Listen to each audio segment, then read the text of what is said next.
Assalamualaikum warahmatullahi wabarakatuh. Izinkan diri, nama saya Alvarin Skina juga dengan NPM 2317051012. Saya akan menjelaskan materi pertemuan pertama dari materi TBO, yaitu teori komputasi dan bahasa dan otomata. Nah, teori komputasi bahasa dan otomata adalah cabang ilmu komputer yang membahas dasar teoritas dari cara komputer memproses informasi dan bagaimana sistem formal digunakan untuk memahami dan memodelkan komputasi. Nah, ini adalah penjelasan detailnya. Teori komputasi itu berfokus pada studi tentang apa yang dapat dihitung oleh komputer dan seberapa efisien perhitungan tersebut yang dapat dilakukan.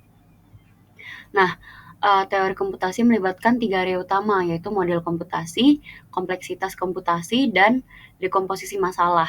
Model komputasi itu adalah representasi formal dari proses komputasi.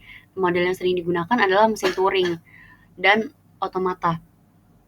Nah, sedangkan kalau kompleksitas komputasi itu berdasarkan dua aspek utama, yaitu kompleksitas waktu dan kompleksitas ruang.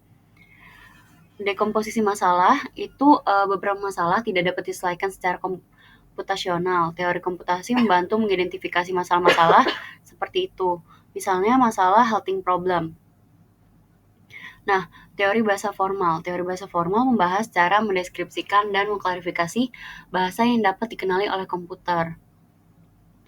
Bahasa formal itu sekumpulan string atau kata yang dibentuk berdasarkan aturan tertentu, seperti alfabet, string, dan bahasa.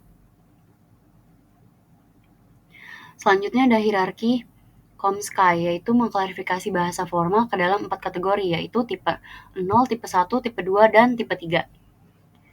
Selanjutnya ada tata bahasa.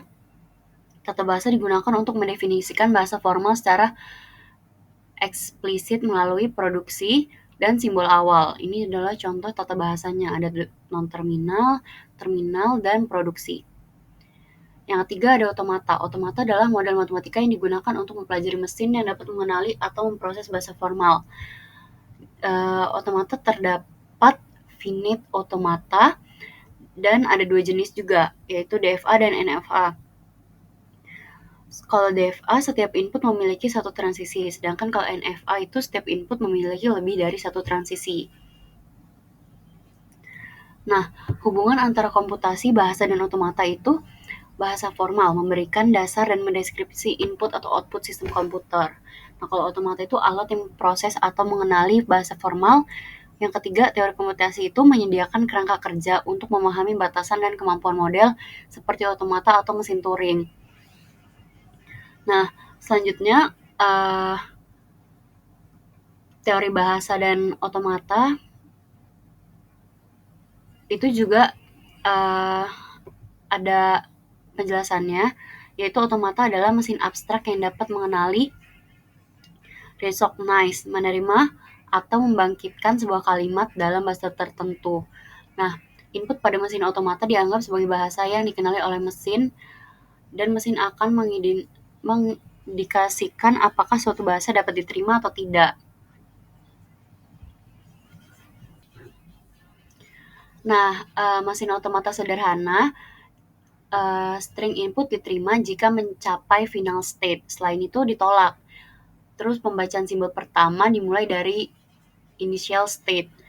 Terus terakhir perpindahan state berdasarkan simbol yang dibaca.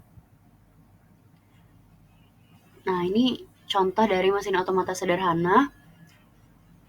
Input stringnya ada diterima, ADA itu diterima, ADU diterima, ADD itu ditolak.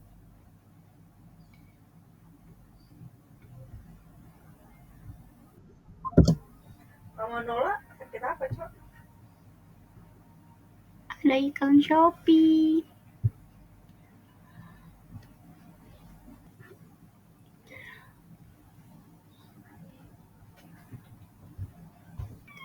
Nah, selanjutnya manfaat dan aplikasi. Jadi manfaat bahasa dan otomata itu yang pertama compiler design untuk pemahaman tentang bahasa formal, membantu dalam pembuatan compiler.